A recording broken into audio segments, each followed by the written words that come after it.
chat tadi, sekarang kita memasuki acara diskusi tanya jawab. Ini sudah ada 15 orang yang akan bertanya, Bapak-bapak. Banyak sekali nih. Jadi laris manis. Jadi ini saya bagi 3 sesi nggih. Jadi 5 orang pertama, 5 orang kedua, 5 orang ketiga. Jadi totalnya 15. Oke, mungkin saya panggil saja kali ya yang ingin bertanya supaya bisa menyampaikan langsung. Oke, yang pertama adalah Pak Jarod Setiowinyoto dari Geodesi UGM. Barangkali Pak Jarod ada ya? Ya, Pak Jarod mana? Iya, ada. Oh, nggih, monggo Pak Jarod. Silakan. Ditanyakan ke siapa? Iya, Bapak Salahuddin. Prof. Jos. Iya, matur nuwun. Jadi terima kasih tadi sangat menarik presentasi Prof. Jos tadi. Banyak metode-metode yang disampaikan dan juga ternyata juga sama kita sama senang ke lapangan. Ada pemetaan soto juga sudah Pak. Itu nomor sate. Nggak, ini cuma ini aja Prof. Ya tadi ya Prof. mungkin cuma guyon bahwa setelah ini tolong dicek di rumah masing-masing bahwa di sana siapa tahu ada rumah retak gitu ya. Itu akibat plate tektonik ya. Maksud saya ini Prof. Artinya kan mungkin tidak semua retak itu akibat plate tektonik gitu ya. Kami pernah survei di Nanggulan itu banyak retak dan itu ternyata banyak kontrol dari stratigrafi. Jadi di sana ada lapisan lempung, kemudian ada krip, ada tanah bergerak dan di situ ternyata rumahnya juga retak-retak. Ini aja Prof. Jadi ya mungkin cuma karena plate tektonik bisa sesuatu yang sangat besar. Itu aja Prof. Matur nuwun. Ya, saya kira mungkin ini tambahin aja. Ya, setiap kota itu biasanya ada ya. Terima kasih sekali untuk untuk revisinya. Tidak hanya plate tektonik, tapi seperti di Bandung sendiri itu karena terjadinya subsidence karena penggunaan air bawah tanah, ya.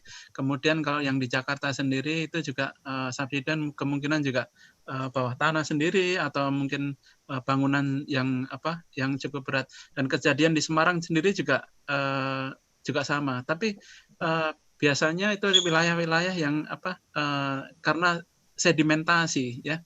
Jadi karena sedimentasi itu kan ini kalau ini dari pengalaman aja ya, itu cukup lemah ya. Jadi walaupun biasanya sedimentasi itu daerahnya subur, karena subur dulunya mungkin ya secara histori itu subur, kemudian banyak orang bertanam situ, orang berkumpul, perlu rumah, kemudian malah dibangun. Ini kejadian di Indonesia seperti itu. Daerah-daerah subur sekarang jadi perumahan, dan itu kemungkinan ke depannya itu kalau mungkin kalau sekarang masih belum punya uang banyak ya, jadi bangunannya masih ringan-ringan ya. Tapi kalau pendapatan semakin tinggi, biasanya akan membangun rumah yang besar-besar dan semakin berat, dan itu ada resikonya nanti adalah terjadinya penurunan tanah, dan itu nanti tadi ya jadi retak-retak itu. Ya, jadi alasannya sebenarnya banyak sekali. Hanya maaf karena saya suka guyon aja biasanya. Matur nuwun, Matur nuwun, Prof.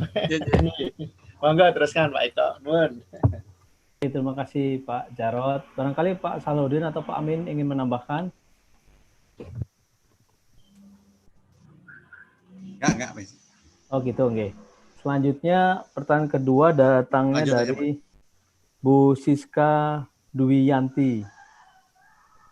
Mungkin saya bacakan kalau ada Bu Siska.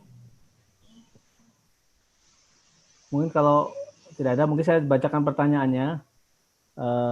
Mungkin ini untuk semua narasumber. Apakah penyebab gerakan lempeng-lempeng?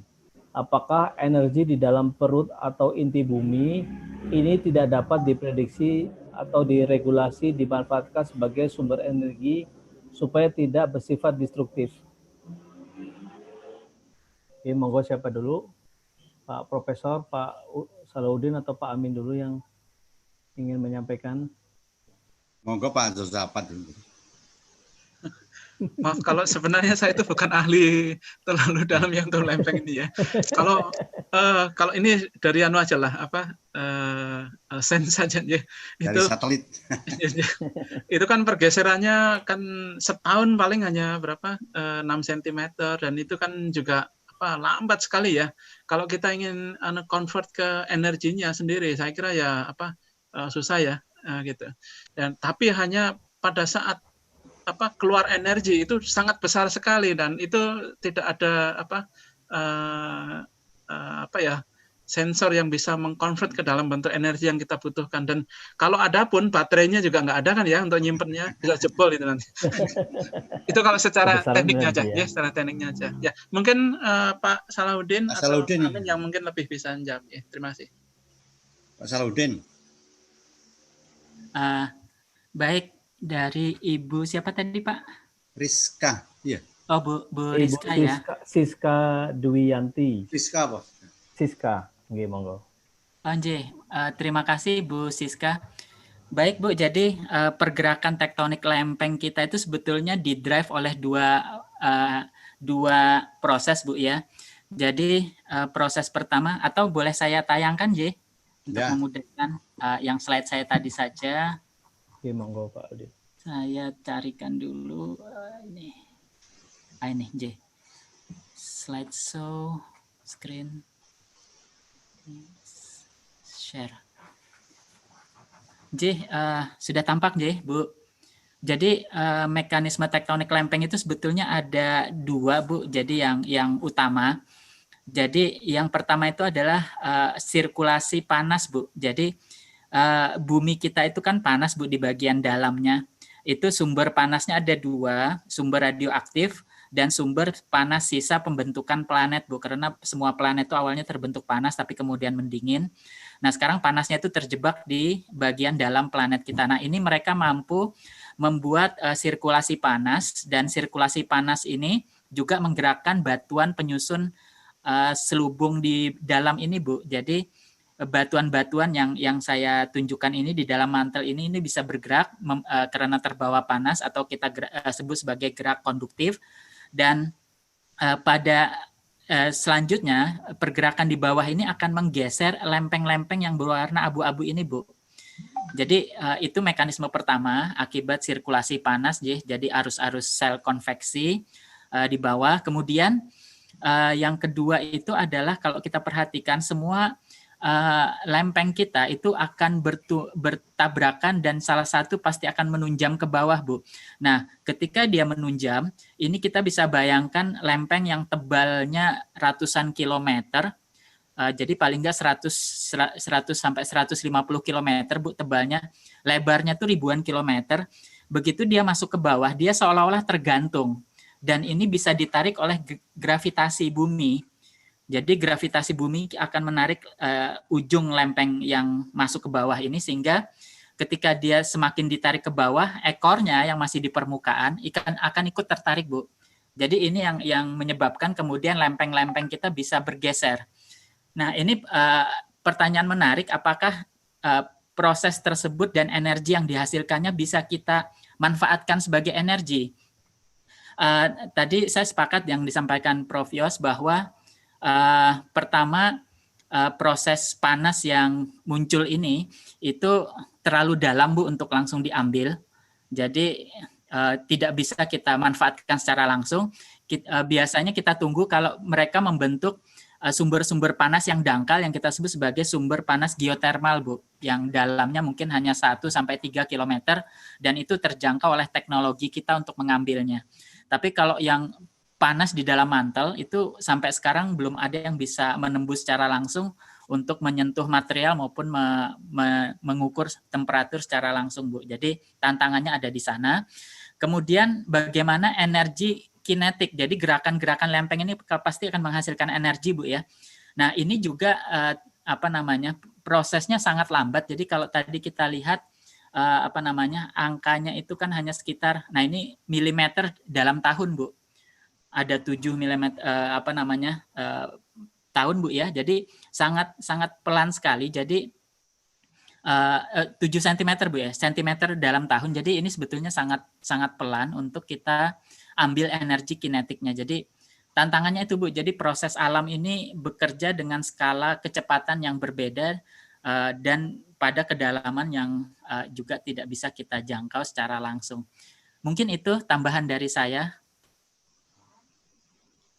Oke, terima kasih Pak Mungkin Udin. bisa sekedar informasi ya. Oke, Pak. Tadi yang Profesor. disampaikan oleh Pak Salahuddin untuk tantangan untuk ini ya, apa namanya? Untuk Geothermal. observasi daerah yang bersuhu tinggi itu. Kebetulan saya sudah menerima tantangan itu dan sudah mengembangkan kebetulan sensor ya yang untuk high temperature ya. Itu kebetulan nanti akan dites di sini di Sumitomo ini apa menggunakan apa itu namanya yang untuk apa ngecor biji besi itu ya. Itu Ya. di situ akan kita teskan, mudah-mudahan nggak meleleh lah. Kalau itu nggak bisa meleleh, nanti pertama untuk deteksi ini apa mapping kondisi magma ya. Jadi kita mapping magma yang ada di misalnya di Merapi itu bentuk apa itu mulut magmanya itu bagaimana itu sampai kedalaman berapa ratus meter. Ya. Mungkin ini sekadar informasi aja. Oke, terima kasih. Mungkin Terima saya kasih, tambahkan. Oke, monggo Pak Amin. Jadi bumi itu magma itu harus bergerak, istilahnya begitu. Supaya litosfer tadi bergerak. Karena litosfer bergerak tadi, maka muncullah gunung berapi tadi. Ya, hidup kita itu sangat tergantung pada salah satunya itu dengan gunung berapi. Kenapa? Karena gunung berapi itu mengeluarkan semua yang dibutuhkan oleh manusia. Jadi kalau misalnya magma tadi diam, mati, jadi tidak ada pergerakan, berarti kan tidak ada aktivitas gunung berapi. Berarti kan tidak ada tanah. Tidak ada tanah berarti yang tidak ada kehidupan. Nah, jadi kira-kira sederhananya begitu. Jadi memang harus bergerak demikian. Jadi harus ada gempa memang. Dan kita karena takdir kita ada di daerah gempa, di daerah gunung berapi, ya harus kita terima, ya harus kita adaptasi dengan itu. Nah, kira-kira gitu tambahnya gitu. Oke, ada lagi tambahan Bapak-bapak? Sepertinya lanjut pertanyaan berikutnya. Ini datang dari Bapak Jimmy Nugraha. Mungkin Bapak Jimmy Nugraha bisa menyampaikan langsung pertanyaannya. Oke, monggo Pak Jimmy. Baik, terima kasih. Untuk Prof. Jos ini ada sedikit pertanyaan. Pertama, Prof. Salam dulu, Prof. Salam sehat. Saya anak bimbingan S2-nya dari Pak Ilham Alimuddin. Oh ya, masih Hasanuddin University, Prof. Ya, berharap sih mudah-mudahan suatu saat bisa jadi anak bimbingannya Prof. Jos. Siap, setiap saat. Apply saja nanti master atau dokter tempat saya. Ya. Terima kasih, Prof. Pertama, Prof, ini mengenai penjelasan mengenai monitoring pre-assessment atau pre-earthquake. Ini menurut saya ini gimana mekanismenya, Prof? Tadi penjelasannya belum tuntas, saya pikir, karena berhubung untuk analisis INSAR kan kita memerlukan waktu untuk terkait lintasan satelit itu kan tidak real time seperti itu untuk lintasan satelitnya. Jadi dan analisisnya itu tentu butuh waktu. Sementara gempa bumi kan sampai saat ini teknologi untuk memprediksi kejadiannya itu belum ada. Jadi apalagi nilai threshold-nya juga mungkin belum ketemu ya terkait itu analisis threshold-nya. Kemudian yang kedua, Prof, mengenai kehandalan dari INSAR itu sendiri untuk analisis deformasi. Ini berhubung faktor vegetasi yang sangat masif di Indonesia ya. Kan kita umumnya kan vegetasinya cukup tebal. Itu padahal kita sudah melakukan semacam topografi removal dan terrain correction, tapi tetap aja maksudnya tingkat akurasi dari analisis itu masih perlu mungkin diimprove, Prof. Terus yang ketiga, Prof, terkait hubungan antara likuifaksi dengan reklamasi. Tadi ada statement seperti itu yang saya dengar. Secara saintifik ini seperti apa, Prof, analisisnya? Karena secara geologi saya pikir itu keterhubungan antara likuifaksi dengan reklamasi itu secara saintifik saya tidak menemukan keterhubungannya. Terima kasih, Prof. Oke, saya langsung saya jawab aja ya. Mungkin saya ini coba saya share satu slide ini ya. Ya. Ini untuk pertanyaan yang pertama tadi ya mengenai gerakan untuk pre earthquake ya, yang di mana repetition time-nya untuk satelit itu misalnya untuk ELOS kan berasnya 40 harian ya. Kemudian untuk misalnya untuk Terasar X sekitar 1 minggu ya. Tadi benar yang kalau bisa kan yang repetition-nya lebih ini kan ya. Jadi selama ini kan hanya high resolution saja untuk image itu. Nah, yang saya kembangkan sekarang adalah tidak hanya high resolution untuk spasialnya, tetapi untuk time-nya juga. Jadi untuk repetition-nya itu adalah menit ya. Jadi kita dapat citra satelit, citra tidak hanya satelit saja, tapi setiap menit ya, agar kita tahu perubahan dari permukaan bumi tersebut. Nah, ini kebetulan ini proposal tadi pagi yang saya sampaikan ke pemerintah Jepang ya. Itu adalah menggunakan multi sensor seperti ini. Di sini adalah ini masih bahasa Jepang ya. Fukugo Saiga itu maksudnya integrated disaster ini area ya. Jadi misalnya terjadinya gempa bumi, nanti efeknya akan terjadi tanah longsor, kemudian ada juga misalnya jadi banjir ya, karena misalnya sungai tertutup kemudian jadi banjir dan lain-lain. Terus kebetulan saat ini detik ini adalah di Jepang terjadinya hujan lebat ya, itu seperti badai ya. Itu akibatnya adalah tanah longsor, kemudian banjir, kemudian macam-macam. Nah, ini integrate. Jadi satu disaster memicu berbagai macam disaster, dan ini kita perlu lakukan observasi real time ya. Jadi kita ini misalnya contohnya yang biru ini ya, ini adalah deteksi dengan menggunakan satelit cuaca. Ini yang setiap 10 menit ya, yang paling ya relatif paling cepat ya. Setiap 10 menit kita dapatkan citranya. Kemudian kita untuk tahu distribusi dari awan. Informasi awan ini, khususnya awan hujan, itu akan bermanfaat sekali untuk mengetahui nanti daerah mana yang akan dilewati. Kemudian dari situ nanti akan terjadi bencana. Jadi kita deteksi setiap 10 menit untuk memprediksi daerah mana yang akan terjadi bencana. Jadi yang saya sampaikan di sini adalah pre-disaster, termasuk pre-earthquake, kemudian pre-volcanic eruption, ya, kemudian misalnya untuk flood, ya, untuk banjir. Jadi itu sebenarnya kita bisa deteksi seminggu sebelumnya atau beberapa hari sebelumnya. Kemudian dengan menggunakan SAR itu kita tahu daerah mana, misalnya gunung ya. Tadi ada pertanyaan, misalnya tadi ada pertanyaan yang tertulis itu untuk gunung itu kita tahu memprediksi gunung meletus itu bagaimana.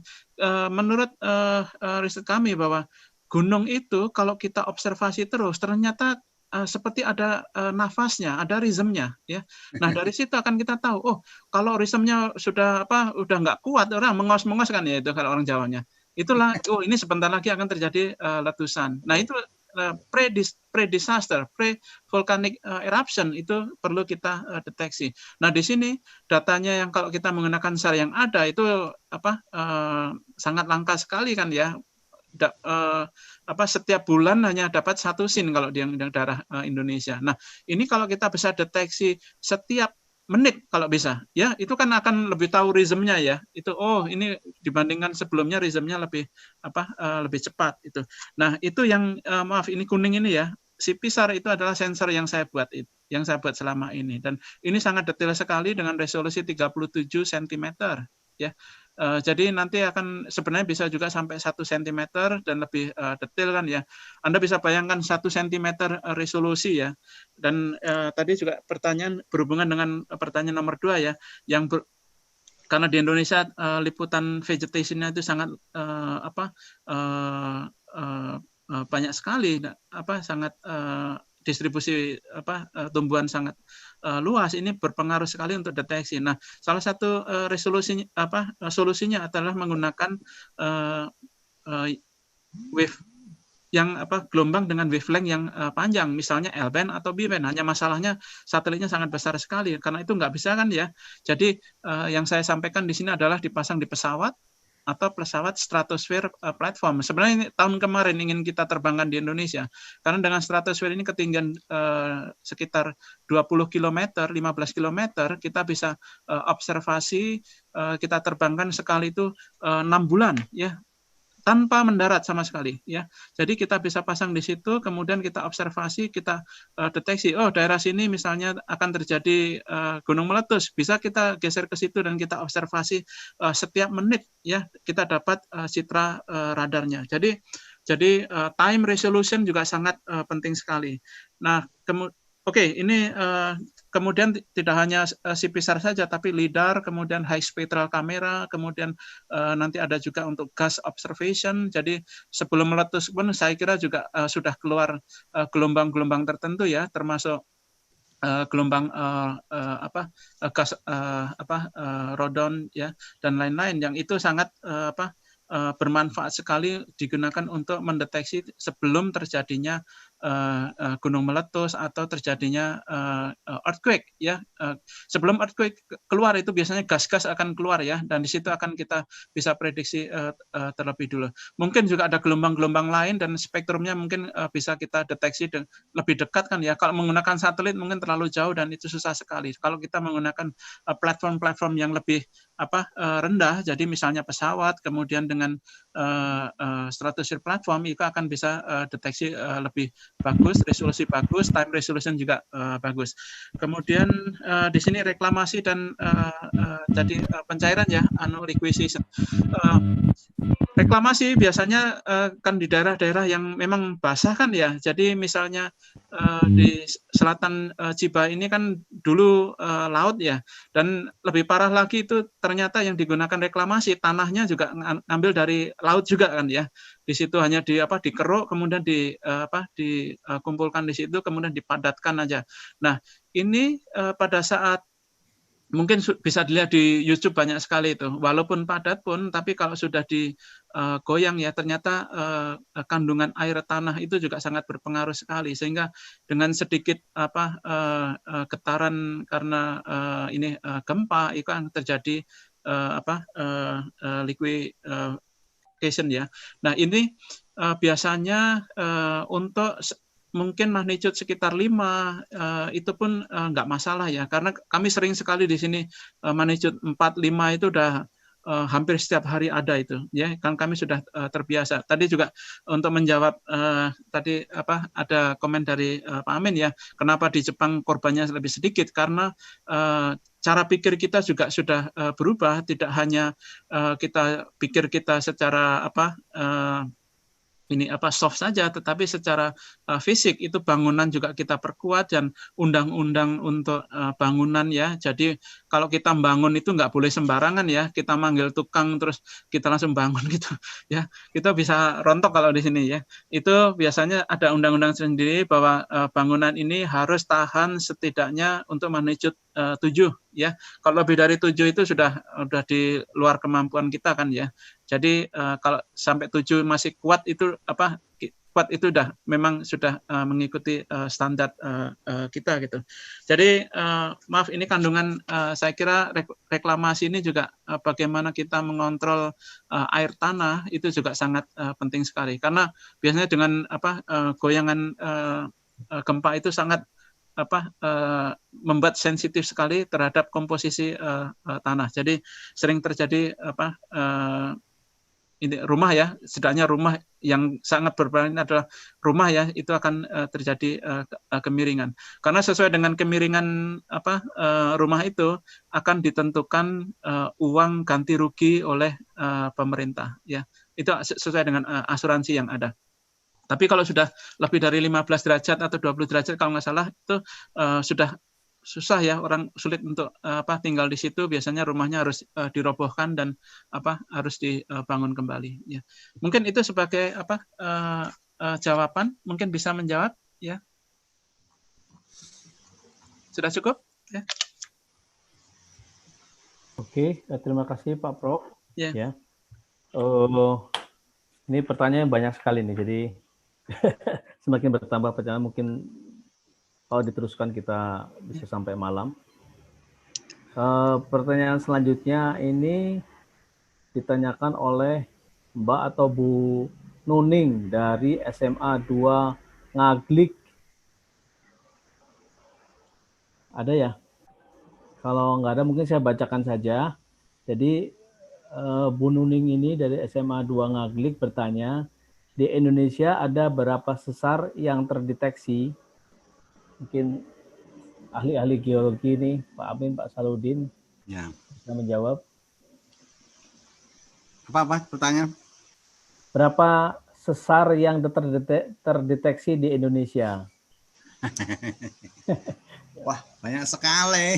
Ya, jangan ketawa dulu, Pak. Kalau Banyak banget. mungkin yang di Jawa Timur aja. Jadi sesar itu Ya, ada mungkin. yang dikenal dengan sesar aktif dan sesar sudah mati, sudah pasif lah semacam gitu. Sesar aktif itu kalau dia bergeser menimbulkan gempa. Nah, ini ada penelitian baru dan sangat baru, jadi baru 2017 dirilis oleh Pusat Gempa Nasional bahwa dulu sesar aktif itu hanya sekitar 80-an. Nah, sekarang itu menjadi 285.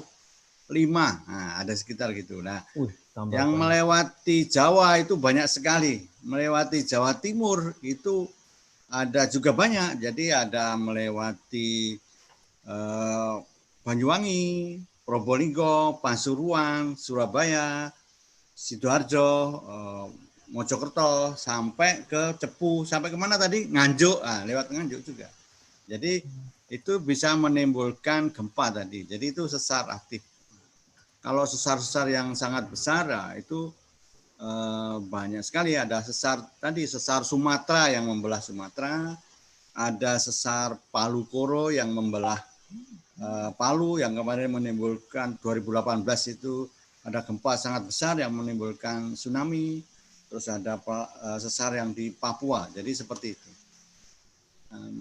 Kira-kira begitu. Ya. Oke, Pak Saludin bisa. Pak Saludin. Oh ya, mungkin saya tayangkan ini dulu slide-nya. Coba. Ini. Nah, jadi di Indonesia sudah ada badan ya yang meneliti patahan aktif di Indonesia dan sudah dihitung jumlahnya 295, Bu. Itu di luar yang patahan bergerigi ini ya, Bu. Ya, ini patahan subduksi. Jadi ini nggak dihitung. Jadi patahan-patahan yang ada di selain ini yang ada di darat maupun di laut dangkal kita itu 295.